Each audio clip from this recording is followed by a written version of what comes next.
आज आपण पाहूयात इयत्ता 4थी वर्गाची बालभारतीमधील एक सुंदर कविता.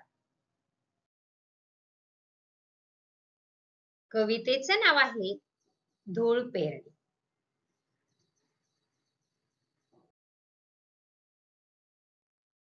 पहा बरं बालमित्रांनो, या शेजारील चित्रामध्ये आपल्याला काय दिसतंय? अगदी बरोबर. आपण ज्यावेळेस शेतावर जातो त्यावेळेस आपले आई बाबा आपल्या शेतावरती काम करत असतात. आणि हो, अगदी बरोबर सांगितलं.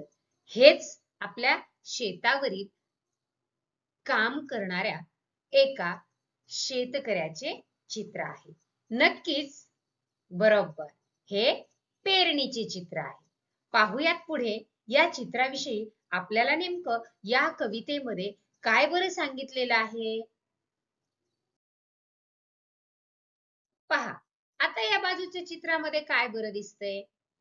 बरोबर आहे, आकाशामध्ये ढग जमा झालेले आहे. आणि ढग केव्हा जमा होतात?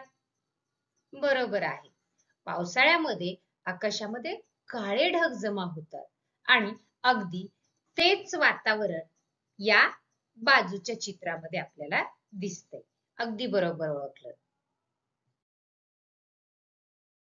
चला, आता या धूळ पेरणी कवितेमधील एक एक कडवं आपण पाहणार आहोत आणि त्या कडव्यामध्ये असलेले जे काही अधोरेखांकित केलेले जे शब्द आहेत त्यालाच आपण अंडरलाईन केलेले शब्द म्हणतो, त्या शब्दांचा अर्थ सुद्धा पाहणार आहोत.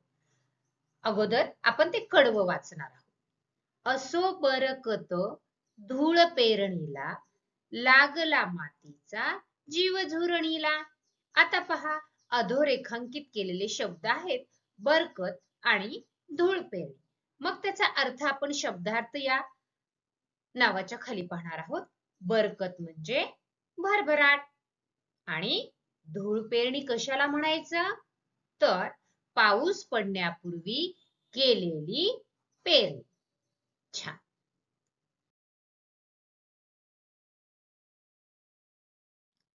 चला, पुढील कडवं आणि त्यामध्ये असणारा अधोरेखांकित केलेला शब्द. हिरव्या पिसांचा ध्यास धरणीला, टिपूर मोत्यांची आस मोरणीला. यामध्ये बाजूला शब्द दिसतोय आस. आस म्हणजे ओढ, इच्छा किंवा अपेक्षा. पहा, पुढील कडवं आहे येऊ नये कधी दिवस जाचक, कासावीस डोळे बनले चातक.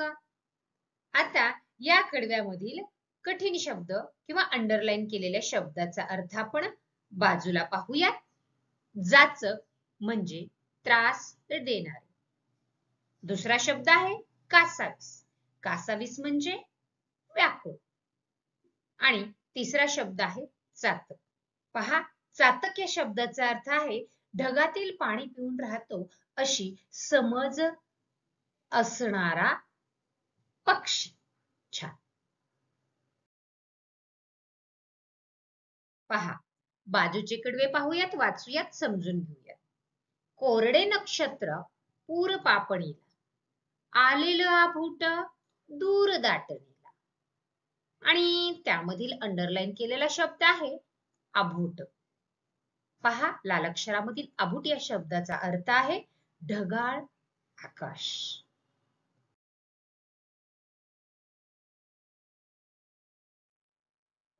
मिळता डोळ्यांना मेघूट इशारे, मातीच्या कणांना फुटले धुमारे. अधोरेखित अंडरलाईन केलेला शब्द आहे मेघूट आणि धुमारे. सुरुवातीला 1 नंबरला वाचूया. मेघूट म्हणजे ढग दाटून येणे आणि दुसरा शब्द आहे धुमारे. या शब्दाचा अर्थ आहे झाडाला फुटलेली नवी पालवी. आता आपण आपल्या पाठ्यपुस्तकामधील 7वी कविता धूळ पेरणी ही छान चालीसह पुन्हा पुन्हा ऐकणार आहात आणि सुंदर सहज सोप्या चालीसह आपण गाणार आहात. आधी नीट ऐकायचं आहे बरं का? छान. ऐका, म्हणा, वाचा. असो बरकत धूळ पेरणीला, लागला मातीचा जीव झुरणीला. हिरव्या पिसांचा ध्यास धरणीला, टिपूर मोत्यांची आस मोरणीला.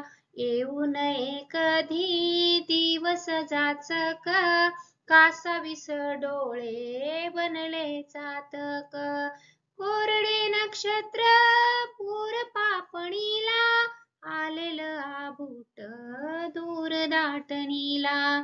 मिळता डोळ्यांना मेघुट इशारे, मातीच्या कणांना फुटले धुमारे. मातीच्या कणांना फुटले धुमारे. मातीच्या कणांना फुटले धुमारे.